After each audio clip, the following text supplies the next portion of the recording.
at dumako po tayo doon sa susunod nating tatalakayin. Aba, eto, no? Dahil naumpisahan na po natin mga bossing sa usaping Barbie, tumuloy na ho tayo sa usaping Barbie at sa mga nako, Hindi ko na bang ayan. Kasi kayo sabi nyo, usapang Barbie, ayan, Barbie x Barbie collaboration. Di ba? Barbie x Barbie, Barbie at Barbie collaboration, mga kababayan. May pinag-uusapan ho, ha? Nako, si Baste, bumabanat ba dito? Porkit malayo, di ba? Porkit lumayo na naman ang kanyang distansya kay General Torre, ayan, nagsasalita na naman. Nagkita yung dalawang Barbie. sabi ni Hypo Glassable, nagkita yung dalawang Barbie. Barbie 1, Barbie 2, Barbie lot. Porkit lumayo kay General Torre, no, porkit nando sa Hague, nagsasalita na naman. Ano po ang sinasabi nitong dalawa na to?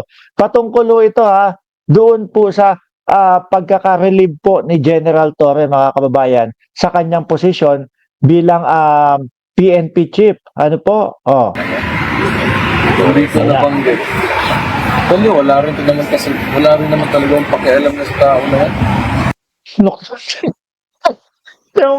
yung mga banat ni Baste Duterte, ni Barbie, wala naman akong pakialam dyan sa tao na yan. Pero mga kababayan, bago pa lang magkahamunan, bago pa lang po tumakbo papuntang Singapore itong si Barbie, halos araw-araw po tinatalakay nila si Torre. Doon sa kung ano man yung hinayupak na episode nila doon sa kung Dabaw-Dabaw ba, kung ano yun. 'Di ba? Araw-araw talakay nila si Torre doon. Hanggang sa siguro si Baste, hindi ako pinapansin Sinabi na pagka nagkasuntukan kami niyan, kapagka kami niyan, pambuno kami niyan, bugbog sarado sa akin si Torre. Di ho ba isang ano na po yun, isang dahilan na po yun ng paghahamon. Ikaw sasabihin mo yung isang lalaki, kapwa mo, hindi, sorry. No? Yung isa lalaki, si Torre, ewan ko, ito. Kaya sasabihan mo yung kapwa mo lalaki na bubugbugin mo, siyempre hindi papayag yun, papalag yun. Pumalag ho, mga kababayan. Ayun, punta si Barbie doon sa Singapore. Tapos sasabihin niya dito, wala naman po talaga akong pakialam dyan.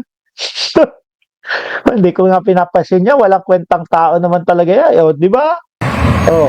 Mayor, tinanggal po si General Torre sa PNP. Sa tingin po ninyo, Mayor, diversionary tactic ito ng administrasyon? Hindi ko talaga alam. Pero nahihilo sila, mga kababayan. Biruin mo ba naman? Biruin mo ba naman? No? Sinasabi, relieve. Hindi dismiss, relieve, mga kababayan. No? Ibig sabihin, pulis pa din si General Torre. No? Tapos, yung nirelieve na yon, ang puro maririnig natin, halos wala naman pong negatibong sinabi kay General Torre, mga kababayan. So kayo, hilong-hilo, na parang mga talong, itong mga ito, isang mahilig sa humba, isang mahilig sa maghamon. For me, kung ako ang Pangulo, I'd rather let Digong forever in the Hague. Let their problem mind them own. Sabi ni Edgar DP. Tuloy. Nilipat lang siya sa ibang department. no, hindi talaga. Kasi kung naging chief PNP ka na, tingin ko, demoted talaga siya. Because wala nang mas mataas pa dyan sa pagkapulis mo. Diba? Hindi ka naman pwede ilagay sa ibang appointed position. Pwede pa naman ding ilipat yan. Diba? Pwede pa naman ding ilibat ng ibang position yan, basta. Yun nga ang sabi ni John Vic Remulla mga kababayan, di ba? Merong inoffer kay General Torre at hinihintay lang kung si General Torre ay papayag doon sa posisyon na yun. Mas lalong kakabahan itong dalawang Barbie na ito, no? Pag nasa NBI na si General Torre, huli kayong lahat, mga DDS. na gumagawa ng hindi tama. Sabi ng iba dyan, oh, naku, hindi naman lawyer eh. Hindi naman lawyer si General Torre. Di ba? Ganun daw ho. Kung hindi ako nagkakamali, mga kababayan, si Digong may inappoint din eh. Doon sa bilang NBI director. Kung mali ho ako, paki-correct na lang po, no? Parang yung Eric Distor. Oh, parang hindi ho lawyer yun. Pero paki-correct na lang ho ako kung mali, ha, mga kababayan. So, kung ganun, at ang pagbabasihan ay dahil ang Pangulo ang nag-appoint, baka posible nga, no? Baka maaari nga ho, mga kababayan.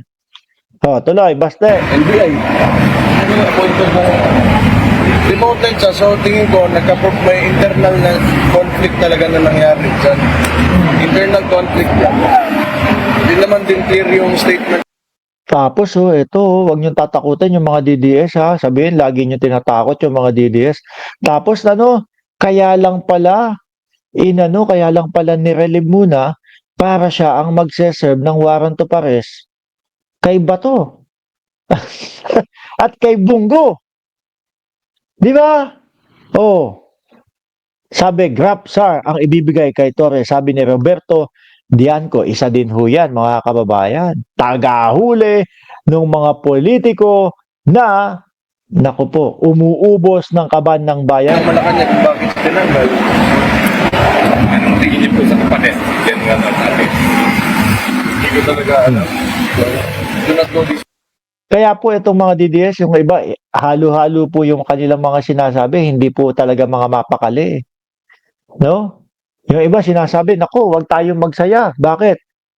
Baka pagdating ng araw, pagmulat nyo ng mata nyo, kinabukasan, may isang NBI director na. Di ba? General Waykoko is not a lawyer and yet appointed as NBI director. Ngayon, tuloy mo, Barbilat. Mayor Baste. But for sure, kung may papalit man na chief PNP dyan, may, talaga yan? May, laban na naman sa inyo, sasabihin na naman ni Baste Duterte, kung may ipapalit yan, naku, may kautusan yan na labanan ang mga Duterte. Mag-iiyakan na naman ho yung mga yan, no? Puro ganito ho yung mga nila naratibo ho nila, hindi na babago, mga kababayan. Paulit-ulit lang po. Yung tipo bang parang laging aping-api ho sila? order talaga yan ng puntirahin tayo. Yan naman lagi eh. Hindi ka naman naging chief PNP pag wala kang gagawin katarantaduhan against the... May sapak ata ulo nito, no? Hindi ka daw magiging PNP chief kung wala kang gagawing katarantaduhan? Ano yun? Nilalason nyo yata ang utak ng mamamayang Pilipino? Chief PNP? Kaya itinalaga para gumawa ng kalokohan? Grabe naman yata yung Baste. Mayor ka ba niyan? Pinakamataas po sa PNP. Ang iniisip ni Baste gumawa ng katarantaduhan kaya inappoint. Hindi ka naman naging chief PNP pag wala kang gagawin katarantaduhan against the sa amin mga Duterte o sa mga... Yun pala ang pagkakaintindi ni Baste Duterte. Magiging chief PNP ka kasi may gagawin kang kalokohan or meron kang assignment kontra o laban sa mga Duterte. Grabe, Kung ano-ano na ho ang pinagsasabi ni CM. Ano ba yung ibig sabihin ng CM? Sabi nung iba, city mayor. Kaso nga, hindi naman city mayor. AM lang dapat, acting mayor. Sabi naman ni Shiro Kanzaki, Chupapi Monyanyo daw ho ang ibig sabihin. Sabi ni Joel Soresa Porso, Chupapi Monyanyo ang ibig sabihin nung CM. Sir Mark, kasi tinutukoy niya si Bato. Pwede pa din ho yun. Ano po? Pero grabe. No? Mayor, mga bossing. Acting mayor. Vice mayor ngayon, acting mayor po ng Davao. Ang sinasabi is, hindi ka naman ma-appoint para maging chief PNP kung wala kang gagawing katarantaduhan sa mga Duterte. Grabe ho, ano? Eh, para po sa mamamayang Pilipino, bilang isang PNP chief, ikaw ang maglilid para sa katinuan, kaayusan at katiwasayan po ng ating bayan. Pero iba ang interpretasyon ni Duterte, ni Baste. No?